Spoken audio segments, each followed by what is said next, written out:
Oh, ooh. Yeah, yeah. See this big shark bite here? She immediately flies behind Havilar and she's like, did the were-shark bite him? Is he infected? Is he gonna turn?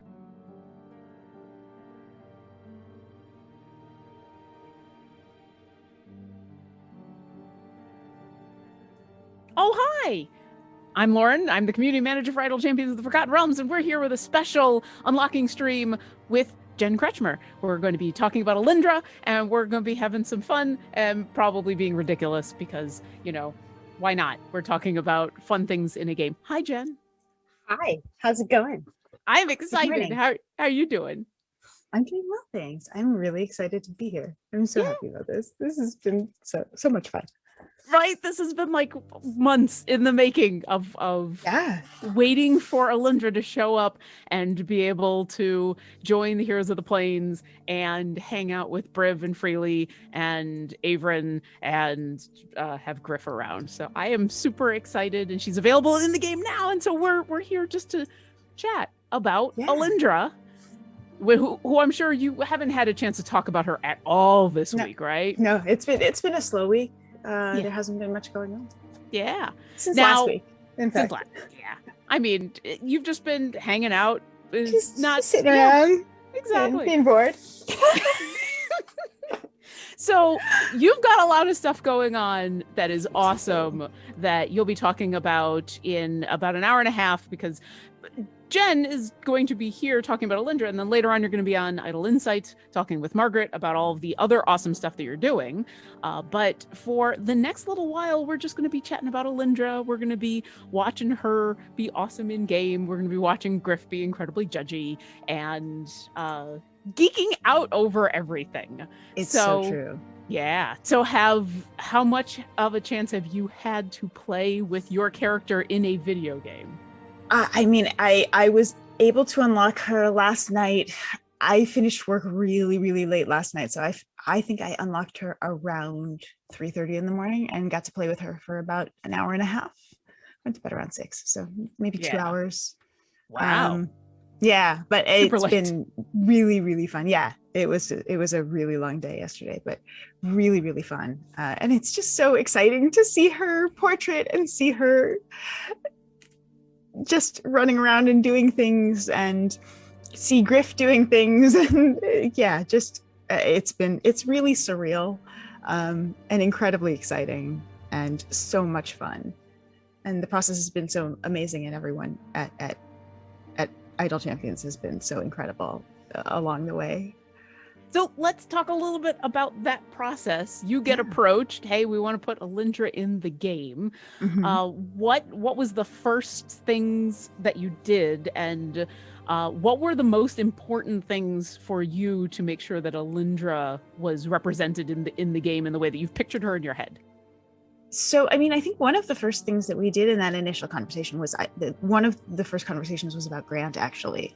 And getting the ball rolling on talking with the Grant and Mahara Steam Foundation to try and make that familiar situation happen and commemorate Grant in that way, because it felt like that was something that was a really wonderful pairing and a way to celebrate something that's important to Alyndra and something that's important to me, in terms of keeping stories alive and keeping memories alive. And so that was I know that was one of the earliest conversations. And after I got off of that call, I was like, I just walked in and went, can we do this thing? They'd never met me before. And that was one of the first things I did. And I remember getting off the call and going, oh my gosh, what did I do? And I'm so grateful. Everyone was so supportive and just made magic happen on both at the foundation and at Codename. So that was one of the first things that happened. But also just sort of trying to get across who Alyndra is and what her, what makes her her. Collecting art and fan art and collaborating on the things that I liked about each of those things, what made sense for me, all of that really was an amazing part of the process. And then really making sure that the mechanics that she had made sense with who she was. I'd really helped tell her story, which is why Griff is part of that. So I couldn't imagine Griff not being part of that. I mean, the judgy eyebrows and all. And yeah, I mean, beyond the judgy eyebrows, we joke about that just because of that original art, because it's amazing. And my only note, I think, on the first art was, can we make the eyebrows more judgmental? Can they angle more? Can they be more, yes. Can they be the Just most? really, truly as judgy as you can get them? Yes.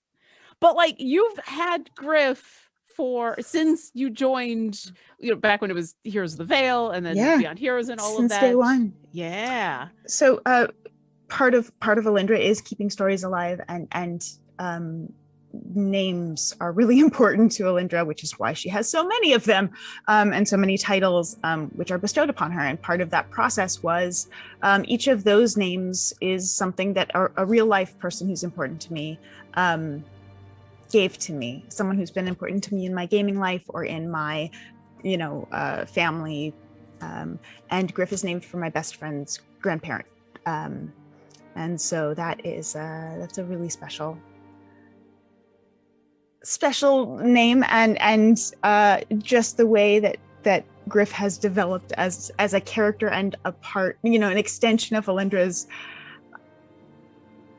identity and essence is a joy for me. I love it so much. And you specifically went for Owl. I mean, as a wizard, you can pick from a multitude of familiars. Owl just kind of makes sense now. Like, I can't imagine Alyndra without anything but that little tiny owl with the judgy eyebrows. But like, was that always the case, or did you go through a couple of different familiars before you landed on Griff? So it's actually tied to Alyndra's backstory. Alyndra spent time with Clan Monkey Mouse. So Alyndra's kinscribed with Clan Monkey Mouse, which means she lived with Clan Monkey Mouse for a long time. Clan Monkey Mouse is a clan of ghostwise halflings in the Chandlewood. And they communicate mostly in sign language. Ghostwise halflings are famous in lore for being very quiet and silent, and they glide through the forest on giant owls. And so Alyndra was too big for the giant owls most of the time, and was always the way she felt connected to Clan Monkey Mouse when they adopted her as a kinscribe was having a familiar to memorialize them. But also she has her homestone, which is a piece of the ghostwise halflings were driven out of their ancestral homeland, and in the culture of the ghostwise halflings, if you have a piece of your original home, you have home with you, and you are home. So to have been given that was an honor for her, and so that's something she really holds dear.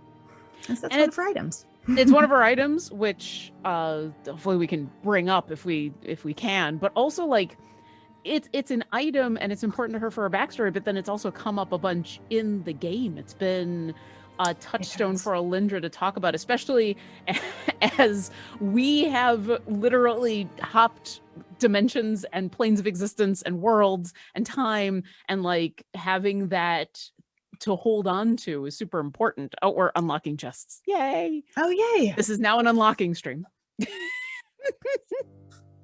But yes, so that homestone is something that you can get. But I like that it's been brought up and has become a touchstone for her during our games, and now it's here in this game. And it's been, I think every time that you've brought it up in game, it's been a really powerful moment, because that is something I think a lot of people can relate to.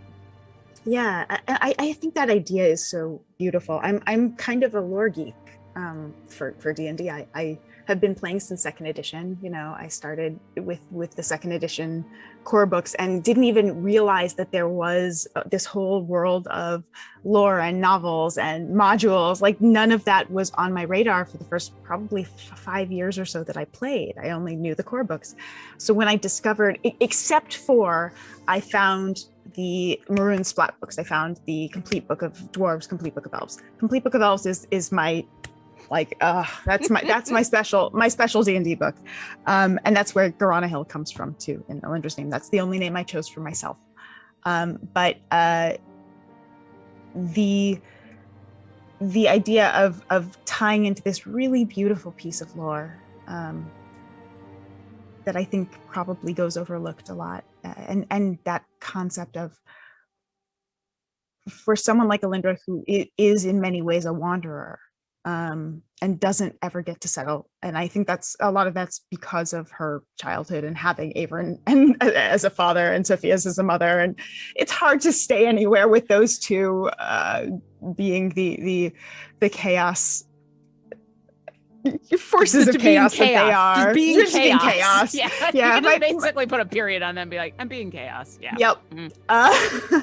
But I think that kept her from ever feeling rooted. And so when Clan Monkey Mouse said there's a way to travel but also have roots in a place, that struck a chord. And so that piece of lore just really, I found it really beautiful and moving.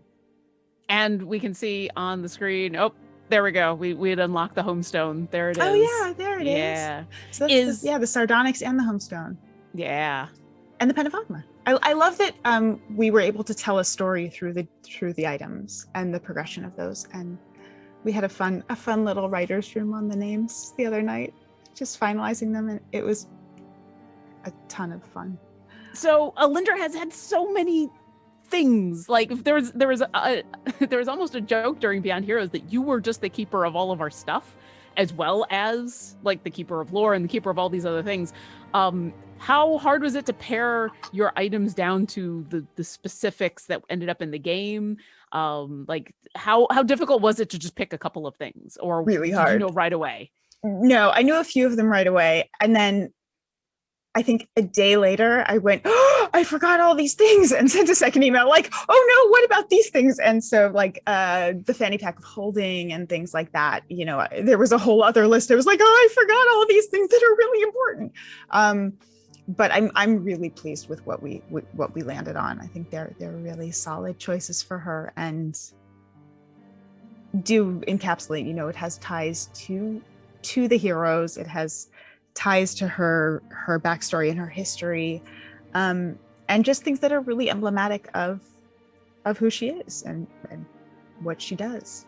And I also am glad we went with the true neutral alignment, because she's been a couple of alignments. She has, yeah. Yeah, she got kicked the heck out of goodness by some betrayal. Mm-hmm. So, yeah. But I think that actually makes the most sense for her, because as an anthropologist, she tries to approach things from this place of cultural relativism and seeing things through the lens of wherever she is, as best she can. You know, nobody's perfect, but so I think that neutrality really does make a lot of sense.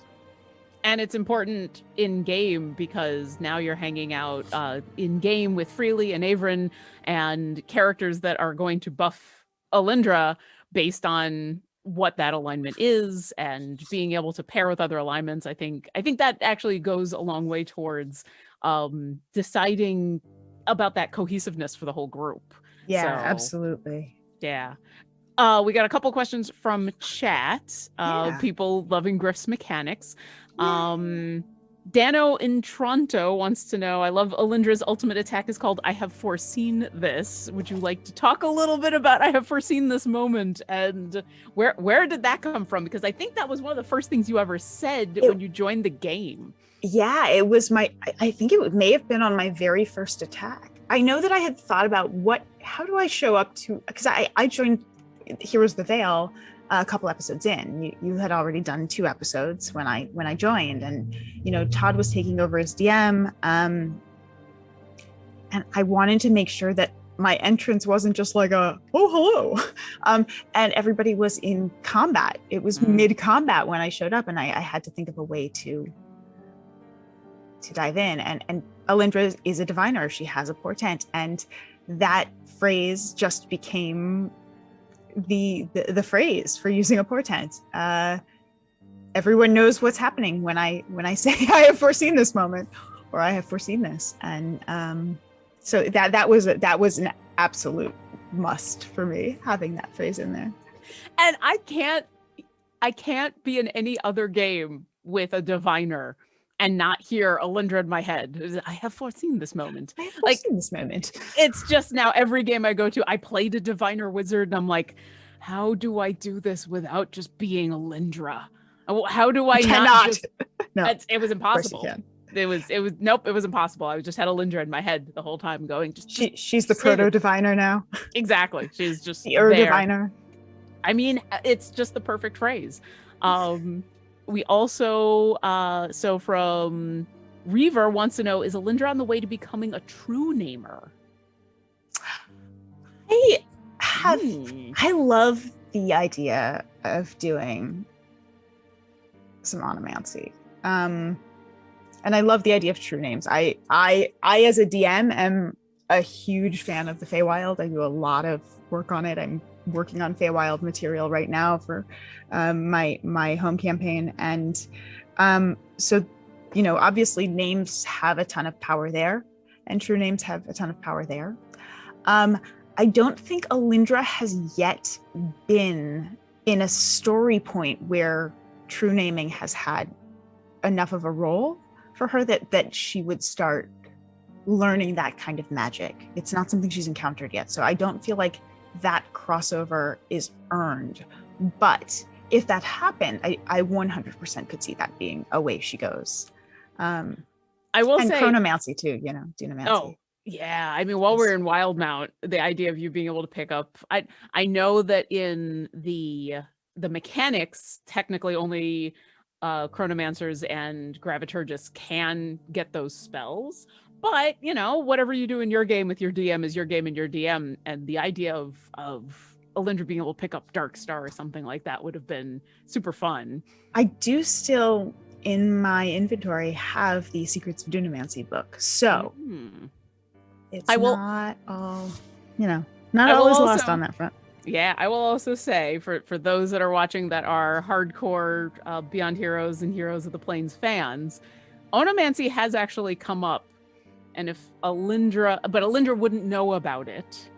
And so maybe Lauren and Jen need to have a conversation because I don't know if Orkira's ever told you in excruciating detail about everything that happened in Wildmount when she was being interrogated, because there would be some onomancy there. And I wonder if Jen ever wanted Alyndra to go down that route, that could be a fun moment. It's definitely a seed that is worth discussing, because it would be amazing it's such an interesting path. And it would totally be up Alyndra's alley, what with her name. Yes. So. And she would have a name that would be so difficult.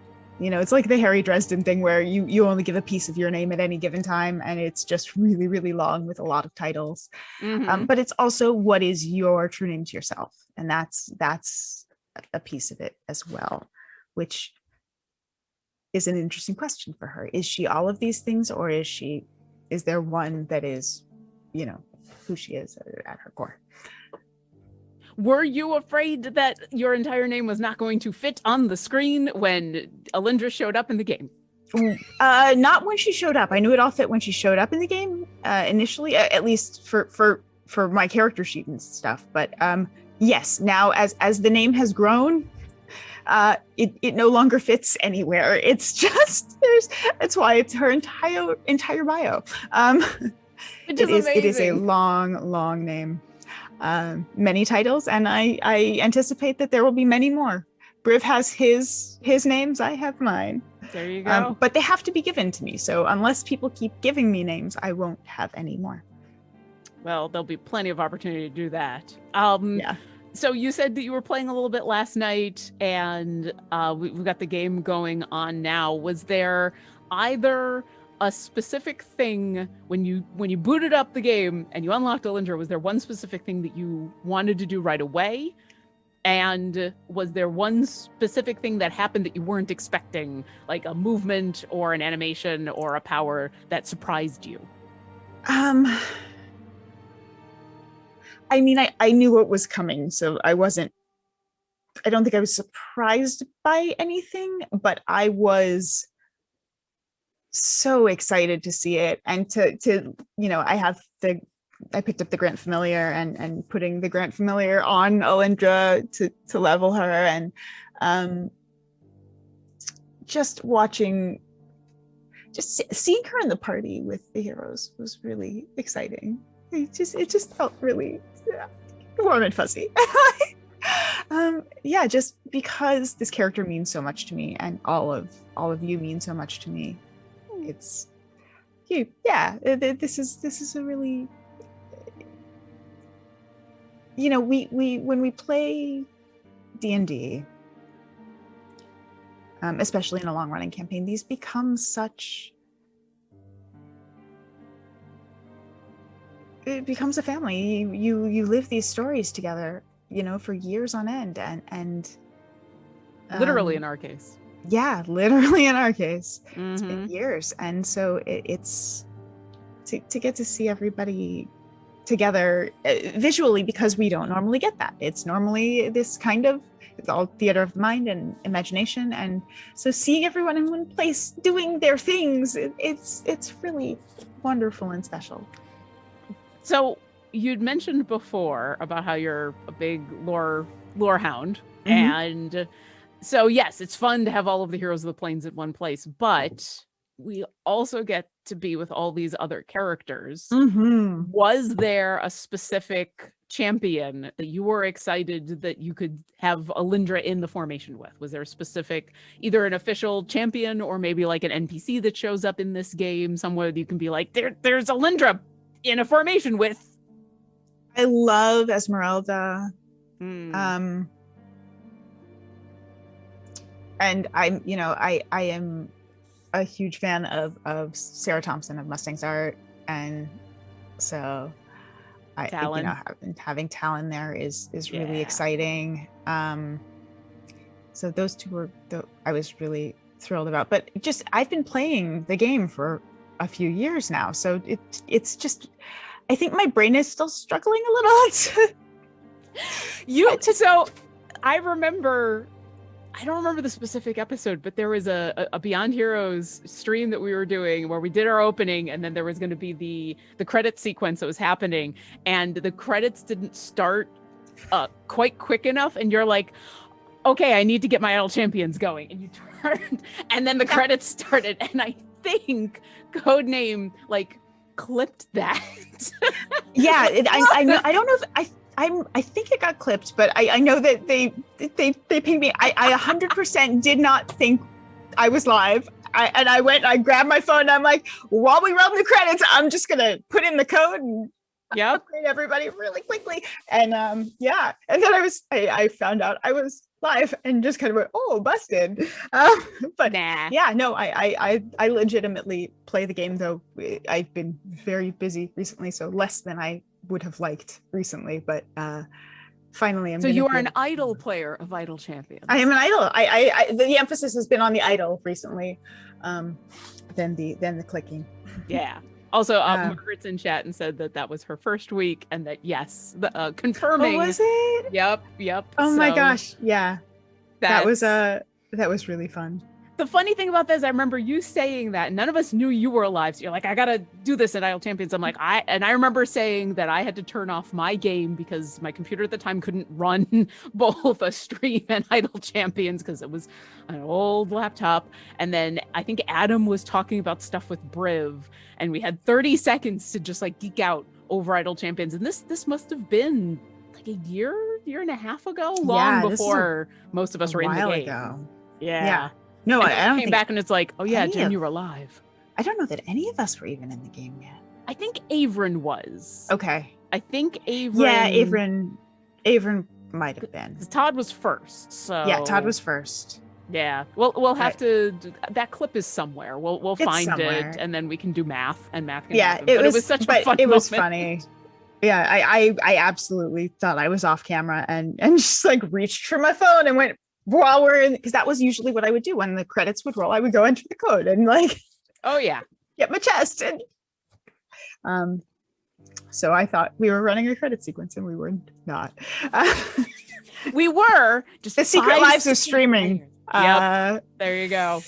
The things that happen in the 30 seconds when we're in an opening sequence is they're like Vegas. They just I have been guilty of running off to go change lighting, to answer a phone call, to do all sorts of stuff. So many things. It's amazing what you can do in 30 seconds when you have to like answer the door. Oh You know, yeah. it just but I had only played on my phone for a really long time, so everything is extremely small, and that's still mostly where I play. So it's very, very small, and precision in pushing buttons, it can be a little tricky. So it was really fun when I finally started playing on a bigger screen and was like, oh, there's so much more detail than I could even see. Yeah.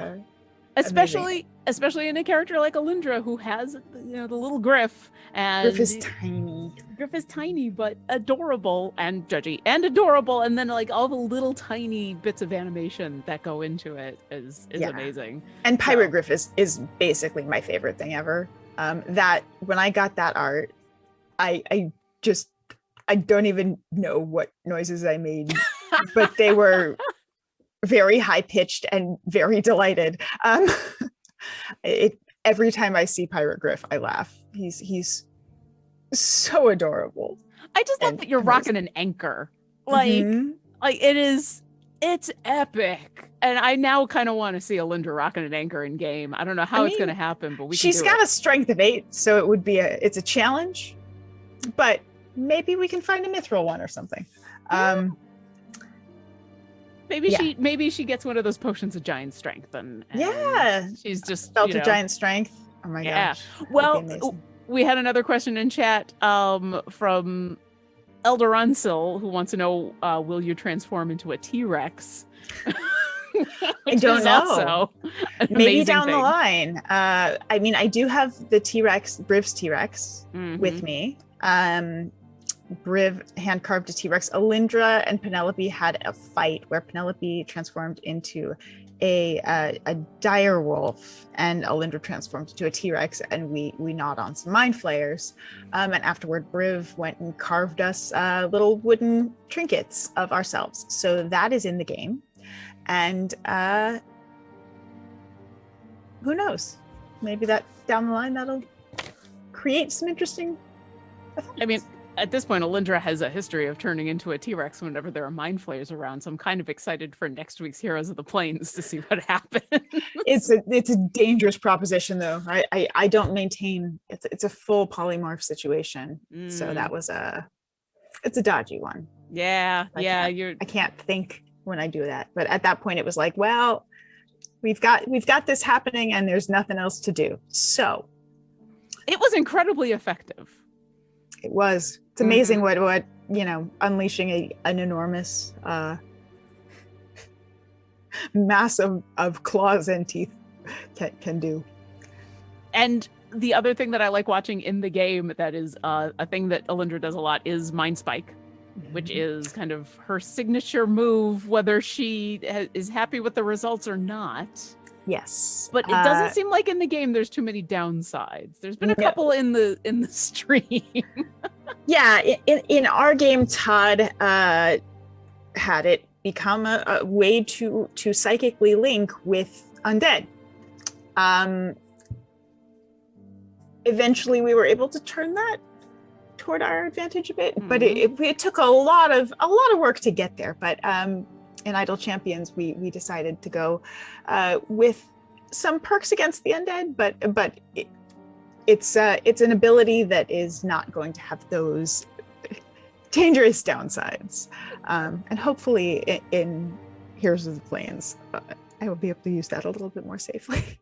We'll see. I don't know if there's anything that can be done safely there's not. Yeah, with us. No such thing as planning or safety. No, I mean, you've got Freely, who's just going to rush into things. So that's true. And Briv and Whittle and Penelope will just be like, oh, this is what we're doing. Okay. Yeah. And then Orkira and Alyndra will be going, but plan. Yes, but at least Alyndra is smart enough to come up with a plan. Until she turns into a T-Rex. So yeah, it's a last-ditch effort, but yeah. We've got more Griff love from chat about how Griff packs a lot of judgment into a small package, which is, yeah, completely understandable. There's a bunch of different adventures in Idle Champions, like a lot of the standard adventures. You can go through Dragon Heist, you can go through Vernus, you can go through all that. Some of which we've touched on in our D&D game, but was there anything that you were excited for Alyndra to now like go through Waterdeep Dragon Heist or go through some of the Tomb of Annihilation or any of those? I mean, I'm excited to go through Dragon Heist for sure, because as a DM, I've run Dragon Heist, but I haven't gotten to play it as a player. I've done one or two pieces of it as a player, but I haven't gotten to play it as a player. So this is an opportunity for me to go through it as a player, which is really exciting. I've also run Avernus as a DM and have not gotten to play much of it as a player. So both of those are really, really going to be exciting to take Alyndra through. I'm very excited just to have her running through the realms. It's through so the exciting. realms, through Ravenloft, and through yeah, and Ravenloft is I love Ravenloft so much as a setting, and I'm so excited for what's happening next with it, and with the book, and yeah, that's soon, isn't that? That's May. Yeah. Yeah, for those that don't know what we're talking about, there's a new book that got announced by Wizards of the Coast. That's a new Van Richten's Guide to Ravenloft. That one, yeah. So that's going to be interesting to see, because it's 30 new domains of dread. A plethora of domains. Just in buffet case. Of... You can have one for every day of the month. Exactly, and an extra one if it's February. But that's all I know about that book, so I don't want to go into that. But I'm excited to have Alyndra in my formations for all of those. Yeah. And now you get to have a patron in both Mert and Vajra and Strahd. How does Alyndra feel about having Strahd as a patron? We'll have to see. I think Alyndra is in Strahd's variants. I think I have Mert and Strahd. Okay. Is that right? I am triple checking, but yes. Mert I and knew Strahd, I was like mostly sure Strahd, but yeah, Mert. I mean, well, so if the situation dictates it, if it's the thing that people are saying they need, Alyndra will support that. If that's what a community that the heroes are working with is insisting upon, Alyndra would support that. Maybe a little reluctantly, but it's a means to an end, and Strahd is not the be all and end all. So it's a thought. Or is it Vajra or Mert? Vajra and Strahd. It's yes. Vajra and Strahd. Sorry. We're getting updates, live updates. Yes, you're in Vajra and Strahd. Mert Apologies. doesn't do neutral. So Mert wants you to choose. Mert insists on. Well, Mert should have talked to me before I had the good knocked out of me. There you go. Mert should have had a conversation with Saranthus. We're not going to go into Saranthus. If you want to know more about Saranthus, you're just going to have to watch Heroes of the Veil, and it's an awesome thing. Ask Todd about Saranthus one of these days.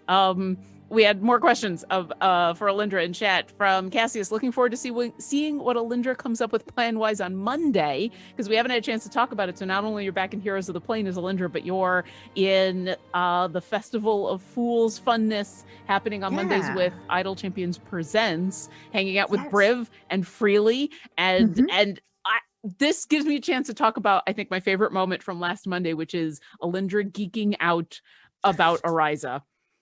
Which was amazing, because you've brought that up in game a bunch about how she patronizes bards, but like do you want to talk about that moment? Was that one that you were like excited to have? I was thrilled to have it. I mean, first of all, I love Christina Ariel. I think she's just amazing and the best, and is a wonderful human and a wonderful friend, and yeah, everybody in that game I'm so thrilled to be playing with. But Alyndra as a cleric of Akhma is honor bound to support those who keep stories, those who transmit knowledge, and bards are a big piece of that. So part of the code of Akhma that Alyndra follows involves patronizing bards. If a bard is performing, you stop and watch, and you pay them, you tip them for their efforts. Alyndra supports artists, but we haven't really encountered many bards in Beyond Heroes or Silver and Steel. I think the only time I really remember encountering a bard was in Silver and Steel when we went to the carnival. And I stopped and watched, but yeah, we're usually too much on the run to be able to stop and watch. So yeah. So to see Oriza, that 100% Alyndra is from the realms initially. I know a lot of our groups started out in the Vale, but I came through a portal. I came through a portal with Errand from the realms, and so I would have been in Waterdeep, and if I would have seen Oriza. So to have an opportunity to just have Alyndra completely fangirl was so much fun, and I love that Christina leaned into it too, and we just got to have that moment of silliness and delight. Yeah, because we've got Freely, who's a bard, but he's a bard in a very nonchalant way, and is not necessarily the type of bard that is the storyteller bard that Alyndra would gravitate towards. So it was really interesting. Like a bard by profession. He doesn't. It's almost a hobby for him, rather than a career choice. It's a means to helping his friends. Yes, exactly. And so I think he is less concerned with telling stories of preserving the stories of the world, which is why that hasn't been, and I don't even know how much Alyndra knows about that. He hasn't really shared much of that with her. So it's a little bit different with Freely, I think. Yeah. With a professional bard, it's a very different moment for Alyndra. And Alyndra loves music, and she to have a singer, because it's such a different means of transmission of knowledge. As an anthropologist, she really is about socially transmitted, knowledge and information and mythology. It's not really book knowledge, even though that's been kind of what she's fallen into a bit. Her expertise is in people. And so music is a huge lens into people. Has she ever thought about being a bard in some way herself? I think she's thought about it and has no talent for it. I mean, there's more than one way to be a bard, just because this is true. You don't have to sing. There's true. As a storyteller, that is being a bard right there. So yeah. there are many, many different ways. You can interpretive dance. This is true. You can, every once in a while, you can pull out logic and reason, and you can sword dance. Yes, logic and reason, for those that aren't familiar, are my longsword. It's an elvish blade inscribed with logic on it in elvish script. And then reason is my mace, which the head of the mace is looks like a spell book, and it's actually a case for my spell book, because I am mostly a wizard, but the idea is I will cut you with logic and I will bash you over the head with reason. So those are my weapons that I carry with my strength of 8. And I think I've only used them once in game, but it was on a portented crit. Yeah, I was about to say, you took someone's head off, if I remember correctly. So I think so, yeah. You only used it once, but it was deadly. It was incredibly effective. I think the other time you pulled them out was with the Mind Flayer, and then you saw Penelope transform and then went, that sounds like a good idea. And then T-Rex moment, which is epic. Yep. Nice. Yep. Did we ever find out in game how you got those weapons? Has it ever been explained? No, I don't think we have. Because that is a really interesting choice when you think about it. As a wizard, I mean, you've got that cleric, but as a wizard, to be hauling around 2 fairly meaty martial weapons. Yeah. That's a choice. Well, definitely with elves, you have the longsword proficiency, and it's part of the clerical practice, I think. And I also am very, very partial to blade singers. They're they're one of my favorite things ever, and always have been. Again, see Goronahil. You can look it up in the old lore, who Goronahil was and where Goronahil comes into the Elvish mythology. But blade singers. Spoiler alert, blade singers. Spoiler alert, treants and dryads and things. You actually tell the story as Alyndra in Silver and Steel at one point. I do. I got some facts wrong, but that's okay because that's how you transmit mythology. I was about to say, I checked it after.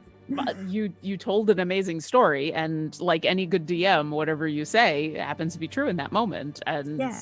I like the idea of even Alyndra is sometimes going to get a few facts wrong in the telling of an epic story. I think that's amazing. Yeah, it's really fun. But no, one of the things that was really amazing about this process is there were things that I had just written on my character sheet and gone, okay, I have this, or I do this, but I never thought about why or where it came from really in depth, or, certain aspects of my character. And what this has really done, this process has really forced me to dig in on some things that, in the meetings, especially the initial meeting, the team would ask questions, like really insightful, interesting questions. And a lot of the time I wouldn't have an answer because it's like, I never thought about that. It was a thing and I said it. But out of curiosity, can you talk about one of those things? Can you remember anything specific? I'm trying to think. Because especially for us, as you think, having played these characters for as long as we have, having had a couple different DMs at this point, having all of the different experiences, and yeah, I think a lot of us, because of the game that we have played, there's stuff in our character sheet that maybe we gave our characters at first that, like, yeah, you wouldn't have touched on. I mean, it took us a while to even get to the fact that you're an anthropologist, but like, yeah, some little it doesn't come into play very often. I would love for it to come into play more, but we have to spend more than 5 seconds in a place. That's the problem, is it requires settling down. And the thing is, too, when I came into the game, I didn't know what kind of game I was coming into. I didn't know if it was going to be a game where we were looking at, because Todd hadn't started DMing and we hadn't had a real chance to talk about his style of DMing. I didn't know whether I needed a character who was really statted out and really, min-maxed, or if and was going to lean into a ton of mechanics, or if I need a character that was all flavor. And so I really tried to strike a balance with Alyndra. But that meant like throwing on some optimized gear and then also trying to really justify it with backstory. And Anthropologist was one of those things. It was like there were interesting things story-wise that fit with her. And then there were things mechanically that I was like, oh yeah, that makes sense for this character. I could use this extra little, this skill or this ability. And it would be really cool to be able to show up and understand a language after a day, so. Is there anything, as you went through this process and kind of creating an Alyndra for this moment in this game, was there anything that inspired you to now do something with Alyndra in streams or in D&D, in the D&D game, not just in Idle Champions, but like, oh, now that you've had a chance to explore something more in depth, it's like, I really want to bring this back into the game. Yeah, I think as we started talking about her epics, that really made me think about, especially with logic and reason, because what they are is the logical extension of those concepts. So if what happens when you now I'm going to try and put a theoretical concept into words from my brain, which is fun. But when you amplify, when you exponentially multiply the idea, the concept of logic. And so as we came to the names for the ultimates, and the same thing with reason, what do you come to? You come to a reasonable conclusion. And with logic, you come to the way that I see Alyndra experiencing divination and time, which is this idea of infinite possibilities. You can imagine all of the different ways things can go. You see them and you experience them, you know, all of the possible futures. It's very Doctor Strange in that way, but I think of it as the pages of a book. I think of them as like transparent pages of a, this is so weird, but like transparent pages of a book that are stacking, right? Yeah, and you look through it, and so you're seeing all of them. There's an amazing card game called Gloom that Keith Baker and Jeff Tidball made, where your cards are clear but they have things on them, and so you stack them into a pile and then you look through, and by looking through them you get that specific stack and what that does, because they all interact and different things get covered up, different things get activated. And I think that's how Alyndra sees time and possibility. So yeah. It's really, really weird and out there. Hello, chat. Good morning. I went to bed at 6 a.m. But I think that's an important part of her character, like, and especially as a character that you've had to embody, that you've been able to embody for as long as you have, like, to dive into those ideas, those concepts, even if it's just touched on in, because it has come up in our games of like how Alyndra sees the world, how Alyndra sees possibilities, how Alyndra sees time, and once again, like how you as a character interact with the possibilities of what could happen, especially when half of our party is rushing off into danger. I think you having done that deep dive is super cool, because then it's an amazing moment in character when we get to have those moments and you can talk about those theoretical concepts, you know. It's an amazing magic-y, timey-wimey D&D moment that I think is super cool. Thank you. Yeah, it's really neat to be able, I mean, that's one of the things that's so great about D&D in general and storytelling in general, is to get to play with those ideas, and put those theoretical concepts into play. I mean, that's part of why I love playing Magic Users, is you really get to mess with those thoughts. So yeah, I think that idea can be really scary, but it can also be really exciting. And so that I think is part of why Portent is such a cool ability for her in Idle Champions, you know, and being able to help the team with that Portent, and to say, hey, here's what might happen in this battle. These are the possibilities of what this boss is going to do. Be prepared. And to be able to translate that mechanically into the game. So that's really exciting to see that translation of these really broad theoretical concepts that are, don't translate well to words, but then they translate beautifully to mechanics and make sense and tell a story. Yeah. And that's what this, the Idle Champions team did so incredibly well. And the art is so beautiful, like all of it just, and the pace at which everyone was able to work, like I was the slow one on that by far. Like it was amazing how quickly they made things and sent them over, and how precise they were and accurate, and if there were changes, how quickly they would happen and be revised. I remember when we started, they said we're 6 months away, but it's going to go fast. I was like, yeah. And then all of a sudden it's happening. And I just, where did time go? What? So let me ask one last specific question, just kind of tie this all together. Was there a thing, was there a moment, was there a piece of art, was there a mechanic or a movement or anything that you saw, that you got a glimpse of, that had always been hanging around in your head, that when you saw it, you're like, that's perfect, that's exactly, like, how did you pull this out of my mind? Was there like one specific thing that you could point to and say, you pulled this out of my head? You have foreseen this part of my character. I mean, I love the character portraits so much. And I love Griff so much. And I love, Grant is the one. Because in that first meeting where we really talked about Grant concept stuff, and I've tried to carry Grant's real Grant's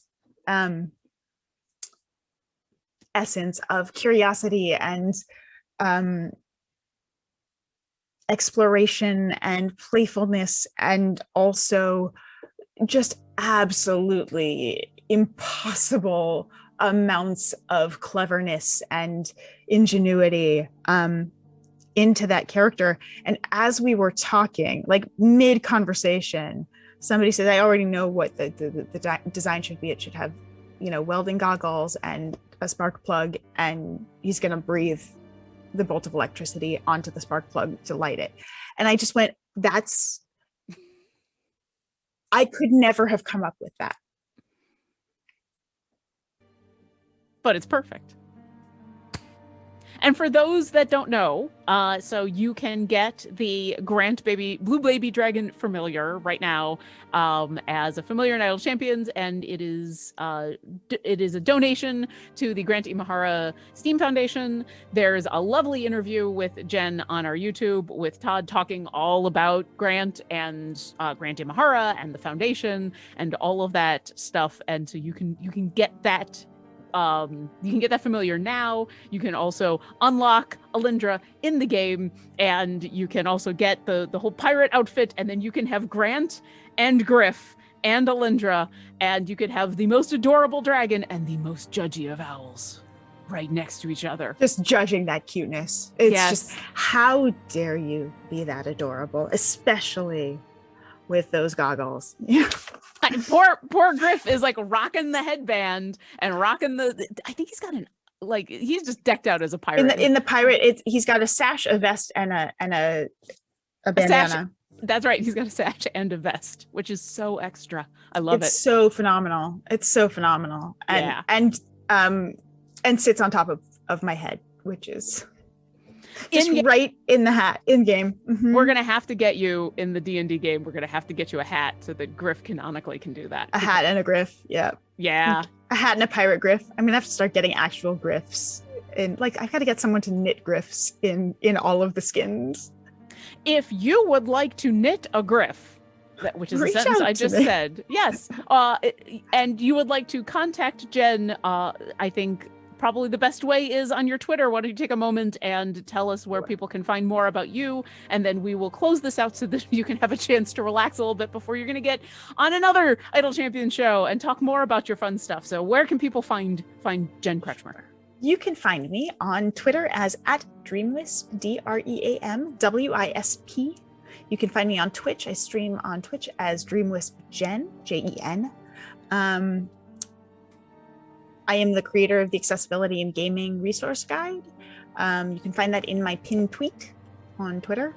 I am also one of the authors on this. I'm so which happy is in that you have stores now. The special edition cover. That is so gorgeous. It's unbelievable. I mean, we went into this in depth yesterday on stream, but the art on that cover is next level. But yes, I'm one of the authors on Candlekeep Mysteries, which is the newest D&D hardcover. It came out this week in stores now. That's the alt cover, which you can only get in person in bookstores, or not in person. You can have it shipped, but from your friendly local gaming store or bookstore. And am I forgetting anything? And also an awesome person and a wonderful friend. And thank you so much for being on this Geek Out show. Yeah. And come back in 40 minutes from now, and there will be more Jen and Margaret doing Idle Insights and having more fun and talking about more things. And then next week you're going to be on Idle Champions Presents as Alyndra, and then there will be Tuesday Heroes of the Plains, where we're probably going to be fine. It's probably going to be fine. Undead mind flayers. Our castle is just a mind flayer. It's not a problem. It's just a giant mind flare. It's going to be great. But yes, thank you so much. And thanks to everybody in chat. Thank you to our moderators. And thank you to Margaret, who is behind the scenes, making sure that everything works so Jen and I can just geek out and have fun. Yes. And have a good day, everybody, and see you later. Bye. Thank you so much.